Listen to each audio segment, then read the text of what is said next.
What's going on, Port fans? Welcome back to another video on the channel. Today we're going to preview the 2024 AFL trade period for Port Adelaide.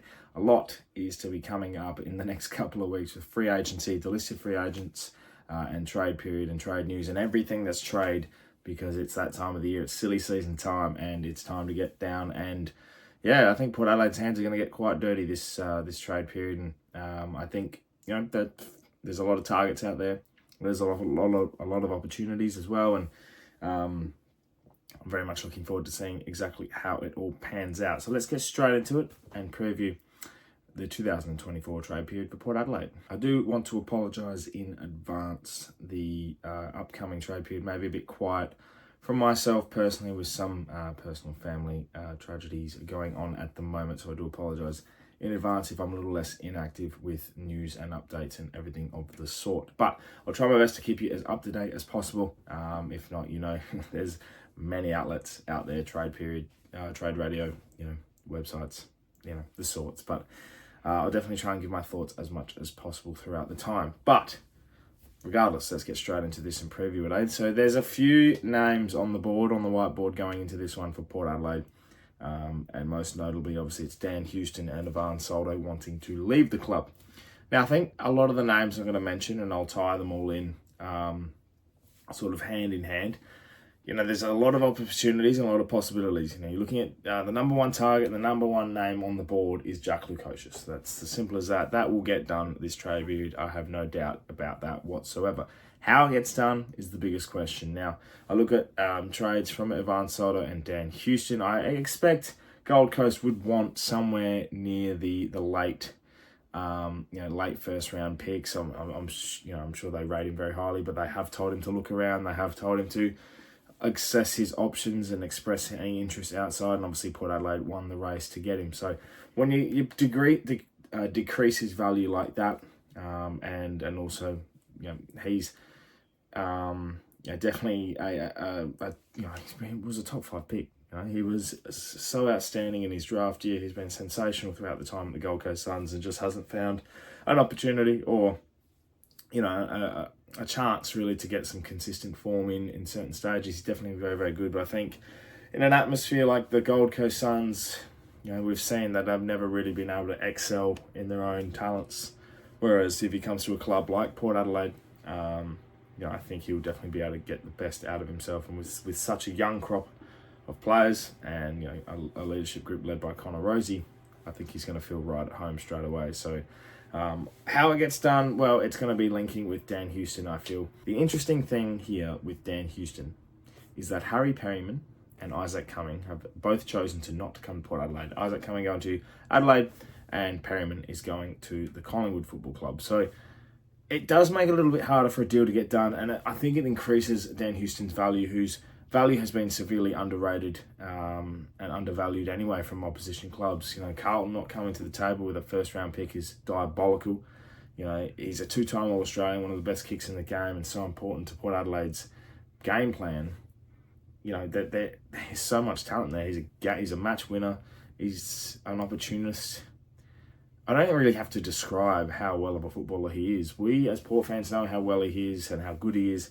We don't have to have that, decrease in value from a club that is obviously seeking, an opportunity for a player to come there and improve their list. And Dan Houston will improve any list on in the AFL right now. The other interest for Dan Houston is North Melbourne, who have a lot more credibility, I think, with their trade value in terms of their picks, and it's a great opportunity for Port Adelaide to explore that. And it definitely would sit 50-50 for me right now to suggest that Dan Houston would be in a position to go to North and get better value than what he would from Carlton, who I think they're searching for a first-round pick to use so they can still use their own.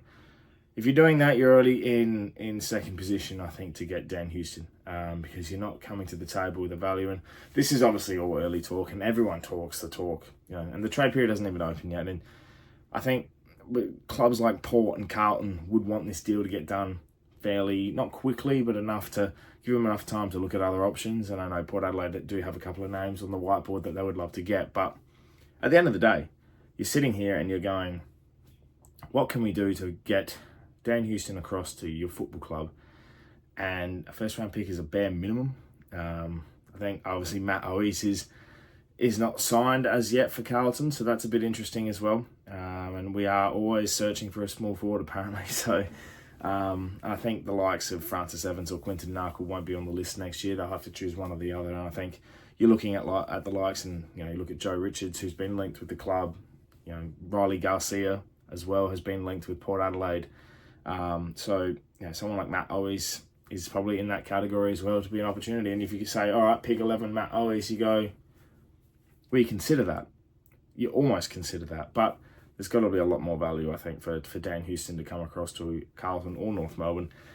And if I'm Port Adelaide, I'm sitting here going, well, we didn't get Isaac Cumming. We didn't get Harry Perryman. So you're a required player in 2025, Dan Houston. I do apologise, but you're staying at the club. And he has said that if a trade can't be met where the value is consistent enough to be neutral, he's going to stay. So unless something drastic happens, right now I'm sitting in the camp of, obviously I think he's probably going to end up going. It always ends up being the case. There's always a lot of yap like this. It could be a Bryce Gibbs moment where he stays and ends up staying at his club.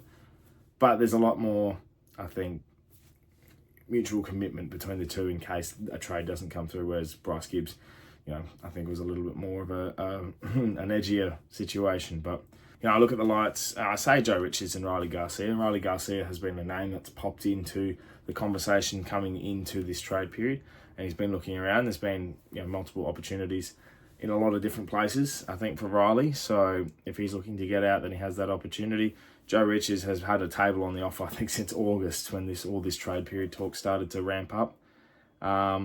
So who knows? I mean, we're dealing with a lot of different clubs and situations when it comes to the trade period. So, an interesting deal. And I think names to watch are those two as well. Ivan Soldo is a name that's obviously requesting to go home, back to Victoria, and St Kilda has been a leading target for that. Specifically, what can the Saints offer? It depends on obviously what they want to play out. Obviously, they're going to be going after Jack McRae, and I think an Ivan Soldo deal ends up being similar to last year. It ends up panning out for later in the period and the last couple of days before everything happens. So I think that will probably eventuate, but it could be an opportunity where if you look what we got for Ivan, and he's obviously under contract, I think if you really want him, you're going to have to pay a little bit more, and that's bargaining power in Port Adelaide's perspective, and they have bargaining power over Dan Houston as well. And a lot of these things will come up and say, oh, well, Port Adelaide are asking for so much and so much about these players. Well, they are contracted. You've got to break these contracts. You've got to work out situations, and it's the players that want to go home. It's not the club wanting to get rid of them. So there's different perspectives on each one. What Port Adelaide have to play with is not a lot. Obviously got our future picks. I'm pretty sure Port Adelaide's in a position where they cannot trade their first round pick for next year, which means, currently if the indicative draft order was to be played next year, we'd be currently sitting in third position so it would be pick 16. But obviously we know that there's academy and there's father-son, so that could end up being pick 20. And we look at this year's picks, they're picks 36 and 54, which could end up being, picks 40 and 60. Last year we ended up having our last three picks inside the top 60. There's a lot of confusion around the draft. It ends up just being a lot of people sitting here going, all right, well, we picked this player, and this player at these numbers here. So who knows how to trouble. And if you're a draft expert, you're sensational. That's all I can say. So it'll be interesting to see how that pans out with what we've got on the table. We do have a lot of bargaining power. We don't have a lot to play with. So I think at the end of the day, it's going to be a lot of talk from Port Adelaide and other clubs for two names. And when it comes to other names circling around and a keen interest, I think a lot of the situation will be Port will be looking at the delisted free agents. There's definitely a lot of opportunists there, and you never know what you're going to pick up. So a lot to pan out. It's going to be a busy period. A lot of busy. Trade period is hectic, and I hate keeping up to date with it, to be honest. But it's exciting because you get to see who comes, and obviously Jack Lukosius is going to be here one of the days, and it all starts on Monday. Free agency on Friday. It's exciting.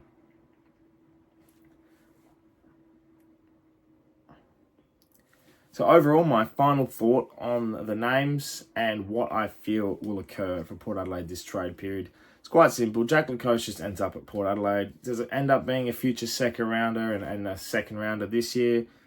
Who knows? Ivan Soldo. I think if you were to look at certain aspects of a three-way trade, Riley Garcia, Ivan Soldo to the Saints, Riley Garcia to Port, and the Dogs will get a pick of some kind. I think that might be a proper opportunity. Joe Richards obviously has a great opportunity to come and get a fresh start at Port Adelaide.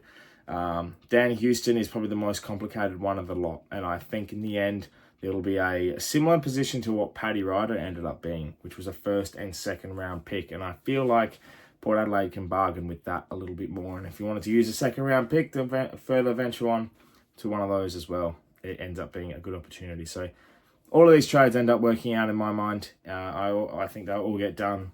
One of them will probably end up possibly being done on the last day in that final hour, which is always exciting. So a lot to watch. I am disappointed that we didn't get an opportunity at Harry Perryman. Isaac Cumming obviously came late into the party on that front.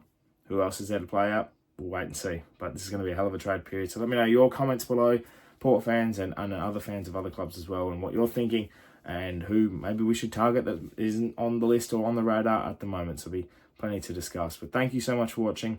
Make sure you subscribe to the channel if you're new for plenty more Port Adelaide and AFL content to come your way this trade period. I look forward to seeing you all across the next couple of weeks. My name's Anthony. Thank you for watching once again. And as always, ThePear.